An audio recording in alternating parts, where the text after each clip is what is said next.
Hi guys and welcome back to the channel. Today I've got two replays in the British Tier 7 Premium Medium Tank, the Jackal M4A4 FL10. Now this is a premium tank that has been in the game for a very long time and is again earnable in this D-Day challenge op that's probably got another week to go when this video comes out.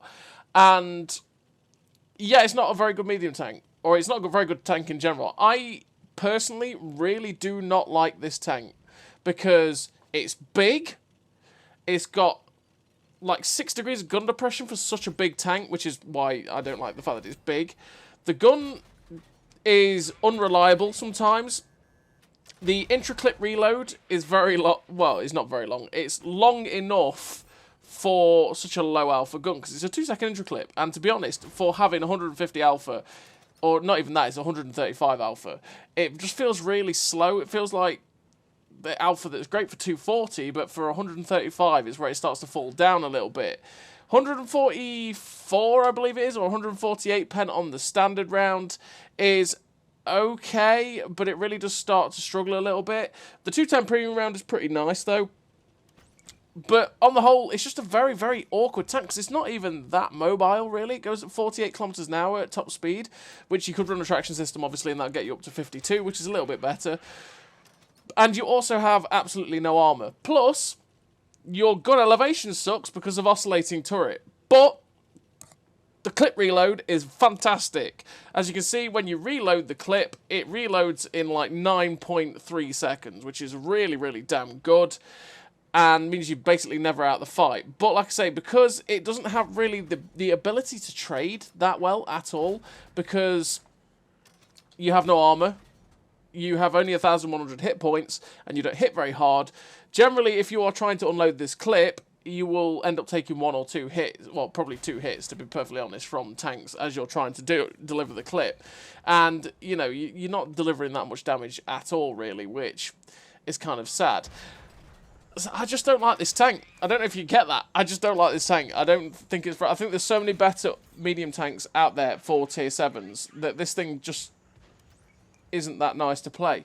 I think, to be honest, the Tier 6 M4A1 FL10, which is the French Tier 6 premium medium tank, is pretty much this tank, right? Because it's a Sherman chassis with the same turret and the same gun, pretty much. Maybe some slight differences. But it's at Tier 6, which is where this tank probably feels far more appropriate. This tank just doesn't feel like a Tier 7 to me. And I think, like, the Eagle 7 is a far better tank to pick than this thing. And the MX 1357 is definitely a better pick than this tank. I mean, the 1357 is the best tank out of the 3. If you like light tanks and you can know what to do with light tanks, and then you can get the most out of that tank. But the most well-rounded and easiest to use out of the 3 is the Eagle 7. This tank will take a hell of a lot to get the most out of it. And, like I say, it can be just a pretty frustrating tank to play at times. And, yeah, I'm not a big fan of it. I'm not a big fan of it. I'm not going to mince my words for this tank. I just don't like it whatsoever. But that's enough about my dislike for the tank. What kind of crew do I run on the M4A4 FL10 Jackal? Well, I run Born Leader, Rapid Reload, Sixth Sense, Situational Awareness, Camouflage Expertise, Muffled Shot, Steady Aim, Snapshot, Run and Gun. I run the 3 gun perks to make sure that this gun is as good as it can be, because like I say, it can derp at times, which is frustrating. I mean, you do have 0.29 accuracy with the build that we've got, but yeah, the gun just doesn't like hitting things at times, which can be pretty damn frustrating. And obviously with the shell velocity at range being 1,000 meters a second, which is pretty damn decent, but at range is where the gun starts to feel it a little bit. And then when you fire in the 1250 round APCR round, it's not too bad, to be fair. But yeah, that crew that I run on this tank is pretty interchangeable. It's a pretty standard crew for what I say I'd probably run on a lot of Tier 7, 8, 6, 5 medium tanks, right? Where you're making the gun as good as humanly possible because they're fairly derpy at times, but then also making the camo of the tank better. And realistically, the only thing that would... I mean, that's the type of crew I'd run on a lot of these tanks. But if I was to have a tank that had way better gun handling, for example, I'd probably drop Snapshot for something like silent driving, you know? In terms of equipment, though, for the Jackal, I run optics, vert stabs, and a camo net. I run the camo net to make the camo just that way better, to be perfectly honest, and it really helps for situations like this where I can sit in a position and farm, because realistically this is definitely a second line support tank, or maybe even a third line support tank. It's definitely a second line support tank where you can stay off, a way bit off, you aren't getting spotted, but you can keep delivering the clips, because obviously it does reload very, very quickly, and while the intraclip feels long for 135 alpha, you can just keep dishing out the damage very, very fast, with the fact that, like I say, your downtime, once you've dropped the clip, your downtime is like non-existent. You're like, oh, look at that, 9 seconds, off we go again, which is definitely very, very nice for the tank. Very, very nice indeed. And I do like to make sure that the camo is really good, because you can get it down to 301 meters of still concealment, which is pretty damn solid at tier 7, especially where view ranges are starting to not be that, well, aren't that good in general if you're facing tier 5s and 6s, and once you start to face tier 7s and 8s, they are starting to get better view range and will spot you a bit easier, but it just helps you to survive that little bit longer. And like I say, optics is spot for myself, and the vert stab just to make this gun even better than it can be. But if you're happy enough with the gun, to be perfectly honest, you could drop the vert stabs and put traction system on to get to 52 kilometers an hour. It's completely down to you. And yeah, as you can see, the one other downside to this Jackal is ammunition. Yep, it doesn't carry that much ammo for how fast the tank fires. You get 56 rounds, which may sound like quite a lot, but as you can see, we've got 10 rounds of standard left and 2 rounds of premium, because we've been firing quite a lot in this game. And yeah, we've just run out of rounds. Like, this tank does run out of rounds very, very quickly, and that can be another source of frustration for the tank. There is a good thing about this tank, though, and that is that it is a dual nation crew trader, so it doesn't cost any gold to switch French crews into this British medium tank, same as obviously putting British crews into this tank. So you don't have to worry about the gold cost to put French crews in this thing. But that's the thing. Doesn't really tell you that anywhere, but I'm pretty sure we had this discussion last time this tank was an earn-op, because this tank has been an earn-op before. So as you can see in this game, we managed 2.5k damage. We are going after this ISM. Now this ISM, we basically, with our standard rounds, can't pen in the front at all. I mean, we struggle to pen it basically in the side. Or even, we just basically struggle to pen it in the side. We even struggle to pen it in the front with the premium rounds.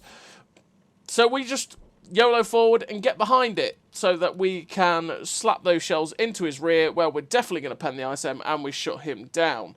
Because, as you saw with the shots earlier on when we had standard in, I mean, I know it was at distance, to be fair, and at that close range, the 148 pen might have stood up and penned that side of the ISM, but at range, as you saw earlier on, we have 132 pen at that 500 meters, and we just basically kept ricocheting off his flat side. Yeah, the pen does start to struggle a little bit against sort of those heavy tanks that are at tier 8. There's a couple of tier 7s it struggles with, like the T29 as well, because it's a light tank gun on a medium tank chassis. But as you can see in that first game, we did finish with the victory.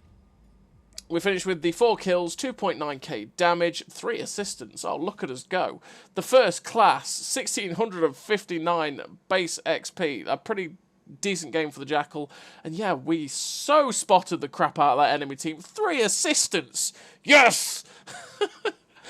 Oh, such puny numbers are always funny to look at when you see that. But anyway, we're on to the second game. The second game is against tier 8s again. And we are on Karelia. I was thinking, do I want to go down the K line? Probably not, because that's where a lot of the tier 8 heavies will probably go. And I will struggle to pen them. And I don't want to be stuck in that face-on engagement with tier 8 heavies, where I'm trying to have to pen them with standard rounds. The premium rounds can kind of go in. But once again, as you saw in the last game, you run out of rounds very, very quickly, and we'll just run out the premium rounds that we need to be able to pen things. Like that last game, the Defender, we have no chance of penning the Defender with the standard rounds, unless we get his rear, and even if we can ricochet the standard rounds, which is sad. We needed the premium rounds for it, but we were running out very, very fast. But so we're going to come to this flank instead, and this little position next to this rock is a good position to take to get shots at people that are caught out in the open. Like this Easy 8. We try and get a shot into the Easy 8 there, but it can't quite go in. And yeah, this T-37 is also spotted by my light tank that's charged forward. So we're just going to drop the clip into the T-37 and we get the settings. We've got 3 out of 4 in, which is pretty decent. We're up to 427 damage so far. And I'm seeing there's people spotted on the hill. I'm thinking, oh, maybe I can get the shots into these guys. Yet not with the turret aiming over the back of the chassis, we can't get the gun elevation. You get more gun elevation pointing the turret over the front of the hull than you will pointing the turret over the back. That's a bit of information for you there. If you're trying to aim up at something, aim up over the front, not the back, because then you'll actually be able to get the gun up to see them.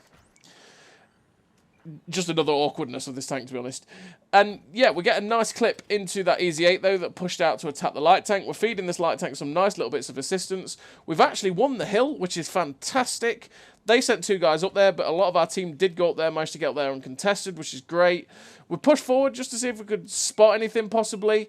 The Easy 8 does poke out, and I'm thinking, oh, can I get a shot at him? Not quite. And I'm just starting to get more concerned about the heavy tanks that actually were trundling up behind us. And I was getting more and more concerned that they were just going to pop out and start shooting at me. But they haven't so far, and there we go, end up getting spotted by T-71 CMCD. I was thinking that I'm going to push forward to try and give more assistance to this light tank and try and get a bit more damage out, but we didn't quite get there before that light tank spotted us. Now there's the Patriot, actually, so that's a bit of trouble, a bit of worry alleviated from my brain. And then we noticed the T-54E2 is running away. And it's like, no, sir, I'm going to duck below the cover so you can't quite get me.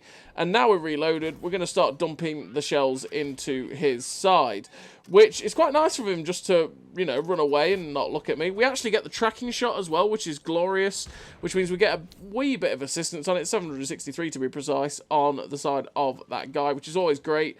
Now there's the Patriot and the light tank on this side, and I'm thinking, you know what?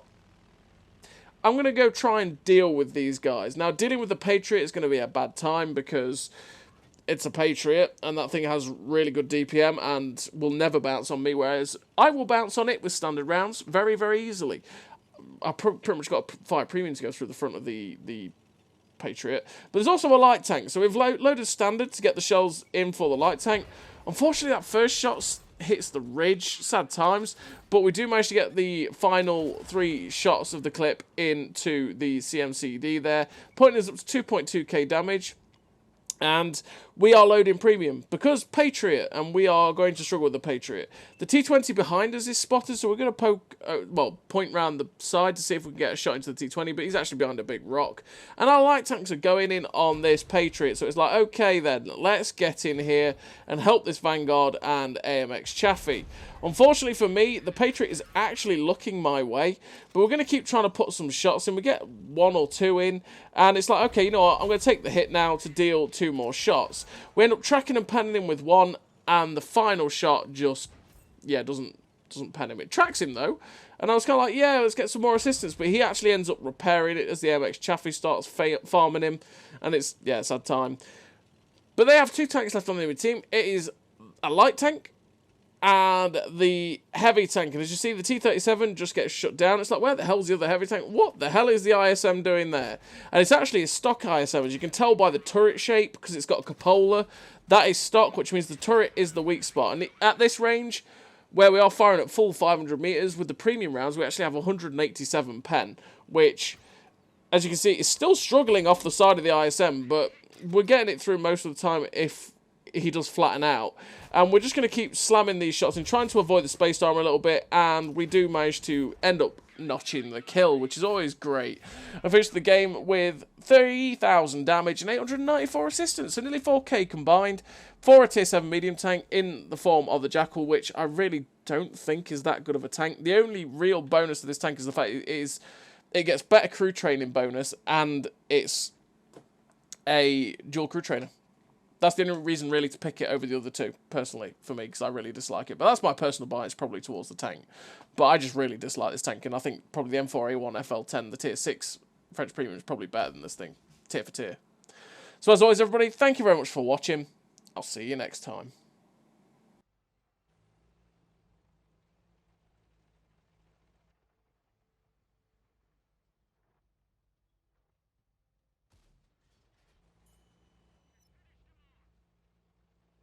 Good.